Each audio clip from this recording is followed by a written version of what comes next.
अस्सलामुअलैकुम, फायजा नदीम हेयर, आपकी English teacher. कैसे हैं आप लोग? I hope you were fine and you had a good day. Last lecture हमने शुरू किया था द सुल्तान अहमद मस्जिद से, ठीक है। और जब मैंने आपको समराइज करके बताया था और उसकी समरी की थी और आपको ये बताया था कि सुल्तान अहमद मस्जिद को द ब्लू मॉस्क भी कहा जाता है और ये टर्की में है, तब मैंने आपके साथ फर्स्ट 6 पैराग्राफ्स की ट्रांसलेशन की थी। एक पैराग्राफ की ट्रांसलेशन मैंने बोर्ड पे लिखी थी और बाकी ट्रांसलेशंस मैंने आपसे कहा था कि वीडियो के एंड में आपकी स्क्रीन पे डिस्प्ले हो जाते हैं। आज मैं आपको नेक्स्ट पैराग्राफ्स की ट्रांसलेशन और डिग्रीज ऑफ एडवर्ब्स कराऊंगी, ठीक है। चलते हैं बोर्ड की तरफ।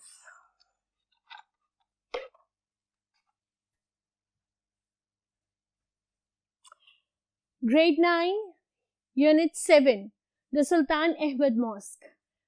रिमेंबर, इसके साथ का जो मेरा पहला लेक्चर था उसमें मैंने वर्ड्स और ट्रांसलेशंस आपको फर्स्ट 6 पैराग्राफ्स की लिखी थी। आज मैंने ये वर्ड और उनकी ट्रांसलेशन लिखी है पैराग्राफ नंबर 7 से लेके पैराग्राफ नंबर 11 तक, ठीक है।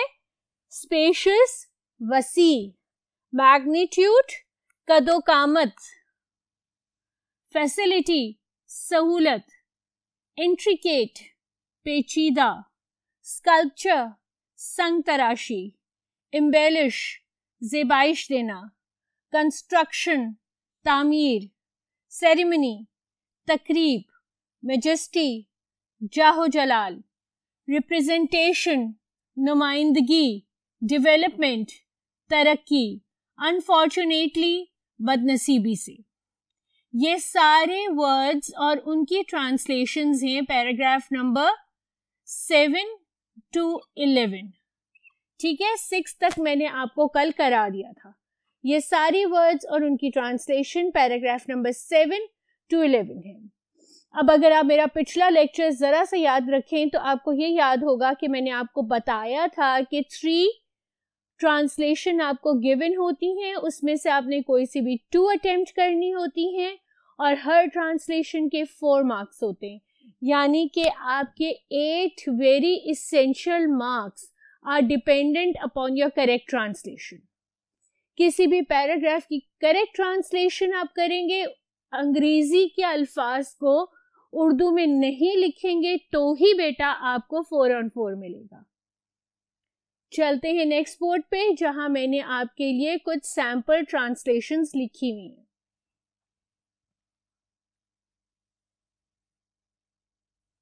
ये पैराग्राफ 7 है, ठीक है। इस पैराग्राफ की ट्रांसलेशन मैंने इधर लिखी हुई है। अंदरूनी हिस्से के बालाई सतह को रंगो रोगन से सजाया गया है। पेचीदा नमूनों वाली 200 से जायद रंगरेज शीशों की खिड़कियों से आने वाली कुदरती रोशनी अंदरूनी हिस्से को रोशन कर देती है और फानूस अपनी चमक से उसे मजीद जगमगा देते हैं। इस ज़ेबाइश में कुरान मजीद की आयात भी शामिल हैं। पैराग्राफ 7 की ट्रांसलेशन आप ये करेंगे कि वीडियो को पॉज करेंगे। Once I am done with all the 3 translations, आप इन ट्रांसलेशंस को अपनी कॉपी में लिखेंगे ताकि आपको ये अच्छी तरह से याद हो जाए। I am not speaking, I am not asking you to rote learn these things, लेकिन जब आप इनको अंग्रेजी सामने रख के नीचे अपनी उर्दू में लिखेंगे तो आपको अच्छी तरह से आइडिया होगा कि आपने क्या लिखना है और क्या करना है। इसी तरह पैराग्राफ 8, अंदरून मस्जिद का सबसे अहम अंसर इसका मेहराब है, जो कि नफासत से तराशे हुए संगे मरमर से बना हुआ है। मेहराब की दाएं जानिब खूब आरास्ता मंबर है। मस्जिद इस अंदाज से तामीर की गई है कि निहायत हुजूम के वक्त भी मस्जिद में मौजूद हर कोई इमाम को देख और सुन सकता है। इसी तरह पैराग्राफ 9 की ट्रांसलेशन, शाही हुजरा जुनूब मशरिकी कोने में वाक़े है। इसका अपना मंबर है जो सब्ज नगीनों और गुलाब से सजाया जाता था। अगर आपने अपनी टेक्स्ट बुक चेक की होगी तो हर पैराग्राफ से पहले उसका नंबर मेंशन्ड है, ताकि आपको आसानी हो और आपको सहूलत हो। कोई भी पैराग्राफ किसी भी लेसन से कभी भी आ सकता है। तो आपने ये जो मैंने आपको वर्ड मीनिंग्स दिए हैं ये, और आपने ये जो ट्रांसलेशंस के सैंपल्स दिए हैं मैंने आपको, उनको इग्नोर नहीं करना, उनको सही से कॉपी करना है और अपने दिमाग में ज़हन नशीन करना है, ताकि आपको एग्जाम में फुल मार्क्स आ सके। अब आप करें इस वीडियो को पॉज, कॉपी करें ट्रांसलेशंस जब तक मैं अपने नेक्स्ट बोर्ड पे जा रही हूँ।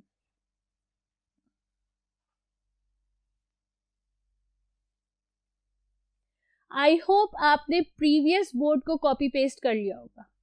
ठीक है, अब मेरा नेक्स्ट बोर्ड, यहाँ पे मैंने ट्रांसलेशन लिखी हुई है पैराग्राफ नंबर 10 की। नीली मस्जिद के 6 मीनार हैं, मस्जिद के चारों कोनों में 4 मीनार इस्तादा हैं। इसका क्या मतलब है? इसका मतलब है नस्ब है, ठीक है, फिक्स्ड है, प्लेस्ड है। ठीक है, अगर ये आपको मुश्किल उर्दू लिख रही है तो आप नस्ब भी लिख सकते हैं। ठीक है, मुश्किल उर्दू लग रही है तो आप इसको नस्ब भी लिख सकते हैं। कलम की शक्ल वाले हर मीनार के 3 बाला खाने हैं, जबकि दूसरे जो ज़हन के इख्तिताम पर वाक़े हैं उसके सिर्फ 2 बाला खाने हैं। नेक्स्ट, शाम के वक्त सयाहों और तुर्कों की कसीर तादाद शाम की अजान सुनने के लिए मस्जिद के सामने वाले पार्क में इकट्ठी हो जाती है। मस्जिद रोशनियों और इसी तरह अकीदतमंदों के दिल खुदा की मोहब्बत से भर जाते हैं। अगरचे मस्जिद कई सालों में बहुत कुछ खो चुकी है, लेकिन फिर भी यहाँ आने वालों की मोहब्बत को नहीं खोया है। मस्जिद अभी भी दुनिया की बकसरत देखी जाने वाली यादगारों में से एक है।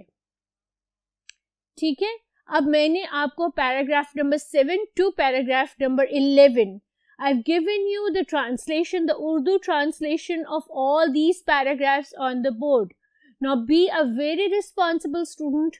Pause the video and copy them down for further learning. आपके चैप्टर के बाद में कुछ क्वेश्चंस हैं।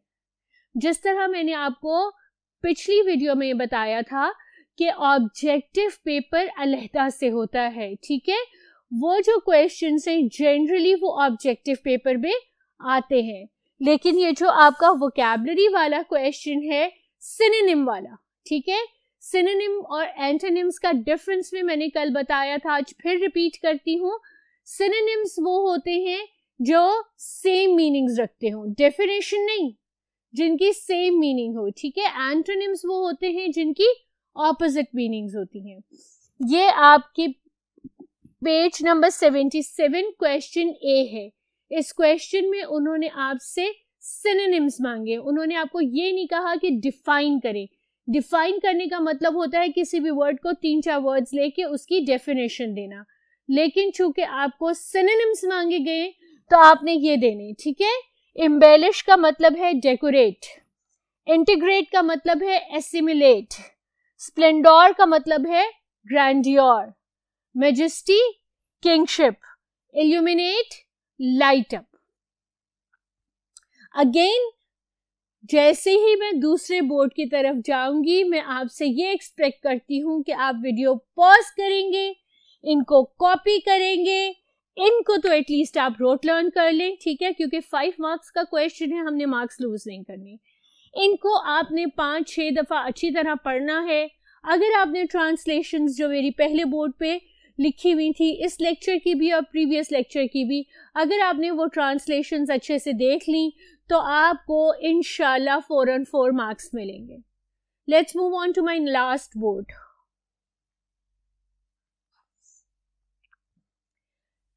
Page 78 exercise B.